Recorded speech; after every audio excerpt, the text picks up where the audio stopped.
Boker Tov, les filles, nous avons vu précédemment que Yitzhak et Rivka ont eu des jumeaux. Esav, l'aîné, qui est devenu un habile chasseur, et Yaakov, qui réside dans les tentes de l'étude. Alors, il était cru donc dans le Toldot, dans la paracha Toldot, Perek Chaf-He, un jour, alors que Yaakov faisait cuire un plat, Esav revint des champs fatigué. Dans les commentaires du jour, donc, Rachi nous explique que Esav était fatigué, en fait, parce qu'il avait commis ce jour-là un meurtre. Et le Rav Yosef Dov, lui, compare Esav à l'homme moderne. Aujourd'hui, l'homme moderne qui, malgré tous les progrès et les inventions technologiques, il est fatigué par ses doutes, par ses déceptions, par ses angoisses et aussi par la peur de la mort. Le plat rouge, lui, consommé par Esav, était des lentilles cuites par Yaakov le jour de la mort d'Abraham.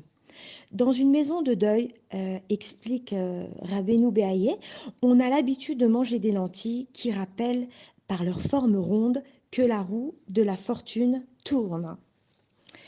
Puis, donc, dans la suite de la paracha, donc nous avons dit qu'Esav est revenu affamé de la chasse et il a accepté de vendre son droit d'aînesse à Yaakov, son frère cadet, qui en échange lui a donné à manger.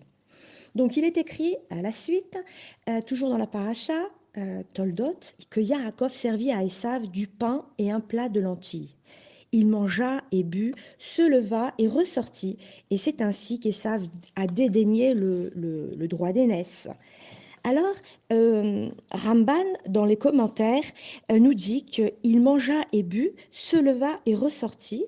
Cela veut dire que, en fait, euh, Esav, lui, a dédaigné son droit d'aînesse, tout comme les sots qui mangent, boivent et font ce qu'ils veulent sans se soucier du lendemain.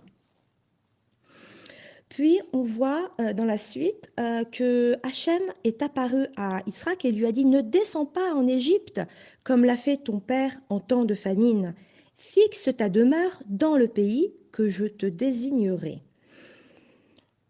Alors, d'après la halakha, donc, ne descends pas en Égypte. D'après la halakha, celui qui ne peut pas assurer sa subsistance en Eretz Israël a le droit de quitter le pays. Ici, il s'agit d'une mesure d'exception, en fait, en acceptant d'être sacrifié sur l'ordre d'Hachem. Yitzhak, lui, avait atteint un haut niveau spirituel. Voilà pourquoi Yitzhak, donc, lui, n'avait pas le droit de sortir d'Eretz Israël. Voilà pour aujourd'hui. Alors, je vous dis à demain. À demain, les filles.